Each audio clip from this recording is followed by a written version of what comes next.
I'm 80, and quitting these 5 habits changed my life. At 80 years old, I have learned that life is a constant process of trial, error, and learning. It has taken decades of living to understand that some habits we hold on to can quietly undermine our well-being. Reflecting on my journey, I can say that quitting 5 specific habits made all the difference in how I feel, think, and live today. It is not just my perspective either. Research and data support the changes I made. Let me take you through this transformation, which I wish I had embraced earlier. First, I stopped staying up late. For most of my adult life, I believed that burning the midnight oil was a badge of honor. I thought it showed dedication and hard work. I remember countless nights spent hunched over my desk, working late on projects or catching up on paperwork. Even after I retired, the habit stuck with me. I would stay up watching late-night television, scrolling through the news, or reading a book that I promised myself I would finish. I told myself I didn't need much sleep, that 4 or 5 hours was enough. At the time, it felt like I was making the most of my day. I could get more done, or so I thought.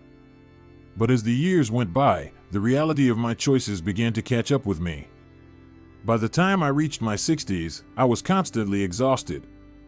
I would wake up feeling more tired than when I went to bed. There were moments at family gatherings when I struggled to stay engaged in conversations because my mind felt foggy. I noticed I became more irritable with small things, snapping at my grandchildren over minor mishaps or losing patience with my spouse. At first, I blamed it on aging, but deep down, I knew my lack of sleep played a significant role. By my 70s, the effects became even harder to ignore. I had trouble concentrating on tasks, and my memory seemed to be slipping. Simple things like recalling the name of a neighbor or remembering where I left my keys felt like monumental challenges. My body also began to show signs of wear.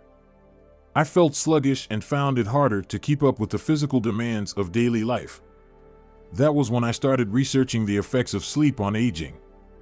I came across studies from the National Sleep Foundation that emphasized how adults over 65 need 7 to 8 hours of sleep each night to maintain optimal cognitive and physical health. I learned that chronic sleep deprivation could increase the risk of heart disease, diabetes, and even Alzheimer's disease. The data was startling and impossible to ignore. I realized that my habit of staying up late was not harmless. It was slowly eroding my health and quality of life. It wasn't easy to change a habit I had followed for decades. At first, going to bed at 10 felt unnatural. I would lie awake, staring at the ceiling, my mind racing with thoughts. But I committed to creating a bedtime routine to help me unwind. I started reading a light novel before bed instead of watching the news. I avoided caffeine in the evenings and dimmed the lights in my home an hour before bedtime.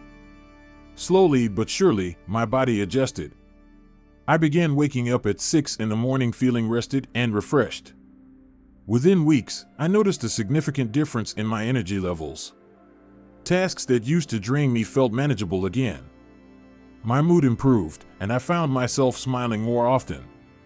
Even my memory sharpened. I could recall details and engage in conversations with ease. It was as if my mind had been given a fresh start. Looking back, making sleep a priority became one of the most impactful decisions of my life. It was not just about getting enough rest. It was about valuing my well-being. Sleep truly became my secret weapon for better health, and I only wish I had embraced it sooner. The second habit I quit was neglecting exercise. For many years, I convinced myself that physical activity was optional, particularly as I aged. I had plenty of excuses ready to go. My knees ached when I tried to climb stairs. I often felt too tired by the end of the day. Sometimes, I simply told myself, what difference will it make at this point? I believed that rest was more important than activity for someone my age, and I associated exercise with strain and discomfort rather than vitality and well-being. Looking back, I realized how wrong I was. In my 60s, I noticed how the lack of movement was affecting my body. Simple tasks like carrying groceries or getting out of a chair became more challenging. I began to rely on others for things I had always done independently.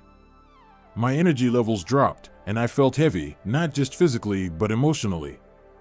At family gatherings, I envied my grandchildren's energy and wondered how I had drifted so far from feeling lively and active. My doctor had warned me several times about my rising blood pressure and my increasing weight. Each time, I promised to do better, but I never stuck to it. The thought of starting felt overwhelming. Exercise seemed like a chore meant for younger, fitter people, not someone like me. That mindset changed when I read about the benefits of regular exercise for seniors.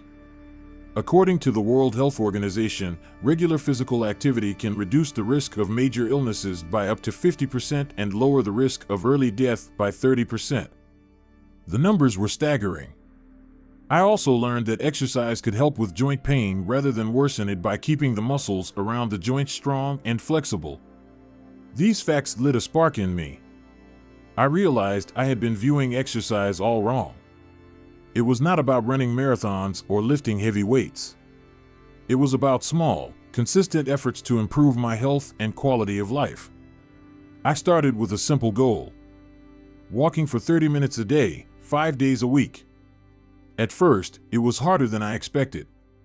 My legs felt stiff, and I was out of breath quickly.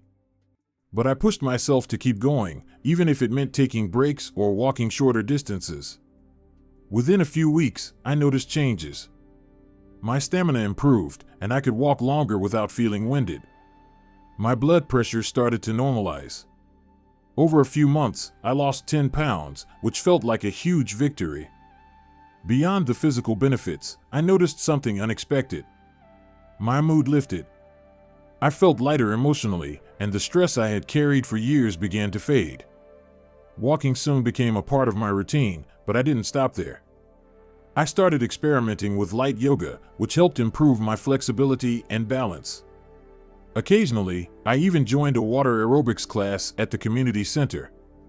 A study from Harvard Medical School explained how exercise releases endorphins, the feel-good chemicals in the brain, and reduces stress. I felt those effects firsthand. Exercise was no longer just about health. It became a source of joy, confidence, and mental clarity. At 80, I feel stronger and more resilient than I did in my 50s. That small step of committing to regular movement transformed my life in ways I could never have imagined. Next, I gave up eating processed and sugary foods. For decades, these foods were a major part of my diet. Chips, cookies, fast food, and frozen meals were my go-to options, especially during busy days. They were convenient and comforting, but they slowly became a trap I could not escape. I told myself it was fine to indulge since everyone around me seemed to do the same. Little did I realize the toll it was taking on my body. By my late 60s, I started noticing the effects. I gained weight that seemed impossible to shed. My energy levels were unpredictable, and I often experienced a mid-afternoon crash that left me feeling sluggish. Then came the wake-up call. At a routine checkup, my doctor told me I was pre-diabetic and had high cholesterol levels. Hearing those words was terrifying, and I knew I needed to make a change. At first, I did not know where to begin. The idea of giving up my favorite snacks and fast food meals felt overwhelming. Then, a close friend who had made similar changes encouraged me to start small. She suggested switching to whole foods and avoiding processed items whenever possible. Instead of going cold turkey, I gradually reduced my intake of packaged and sugary foods. I replaced my morning pastries with oatmeal topped with fresh fruit. Instead of snacking on chips, I reached for raw nuts or sliced vegetables. It was not easy at first. My cravings for sugar were intense, and I often felt tempted to go back to old habits. But the more I stuck with it, the better I felt. Over time, I started to see real results. Within a year, my blood sugar levels returned to normal. I was no longer on the edge of developing type 2 diabetes, and my cholesterol levels dropped significantly. It felt like I had taken back control of my health. Studies from the American Heart Association confirmed what I was experiencing. Reducing processed food intake can lower the risk of heart disease, obesity, and type 2 diabetes. This information reassured me that I was on the right track. What surprised me most was how much my overall well-being improved. My skin became clearer and had a healthy glow. I used to deal with frequent bloating and digestive discomfort, but those issues faded away as I embraced whole foods. I felt lighter, not just physically but mentally too. One unexpected benefit was the sense of empowerment that came with making better choices. Eating whole foods required more thought and preparation, but it also made me feel more intentional about how I cared for myself. I began to enjoy cooking simple, healthy meals at home and experimenting with flavors and ingredients I had previously ignored. Giving up processed and sugary foods was not just about improving my physical health. It was about reclaiming control over my life and making choices that aligned with my long-term well-being.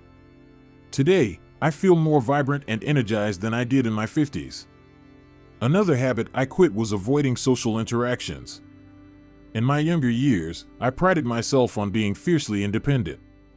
I believed that handling everything on my own was a sign of strength. Relying on others felt like a weakness. As time went on, this mindset became a habit. I stopped reaching out to friends and gradually pulled away from social activities. It started small, with excuses like being too tired or too busy. Eventually, I found myself spending most days alone, thinking that solitude was simply a part of getting older. However, this isolation began to take a toll on me in ways I didn't immediately recognize. By my late 60s, I noticed subtle changes. I felt lonely more often than not, and my mood frequently dipped into mild depression. I lacked energy and motivation, even for simple things like taking a walk or cooking a decent meal. I chalked it up to aging, not realizing that my growing isolation was the root of these issues. One day, I read a study from the National Institute on Aging that truly startled me. It revealed that social isolation is linked to a 50% increased risk of dementia and a 30% higher risk of heart disease and stroke. That was a turning point. I had always been cautious about my physical health, but I hadn't considered how much my emotional and social well-being mattered. I knew I had to make changes. Taking that first step was not easy. I had grown comfortable in my solitude, even if it wasn't fulfilling. But I began small, starting with activities that felt manageable. I joined a local book club, even though I was nervous about meeting new people. To my surprise, the other members were welcoming and kind, and our weekly discussions became something I looked forward to. I also decided to volunteer at a community garden. Working alongside others to nurture plants gave me a sense of purpose and camaraderie. I wasn't just filling my time, I was connecting with others in meaningful ways. Another significant shift came when I prioritized my family. I made it a point to call my grandchildren weekly, no matter how busy I thought I was. Our conversations, filled with their stories and laughter, brought immense joy to my life. I also reconnected with old friends I hadn't spoken to in years, sending a quick note or making a phone call to let them know they were on my mind. The response was heartwarming. Many of them were thrilled to hear from me and eager to catch up. These renewed connections transformed my life in ways I hadn't expected.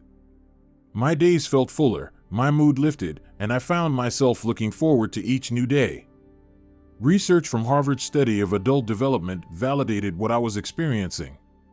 It showed that strong relationships are the biggest predictor of happiness and longevity. Letting go of my self-imposed isolation gave me not only a renewed sense of belonging, but also a deeper fulfillment that enriched every aspect of my life. Lastly, I stopped holding on to grudges.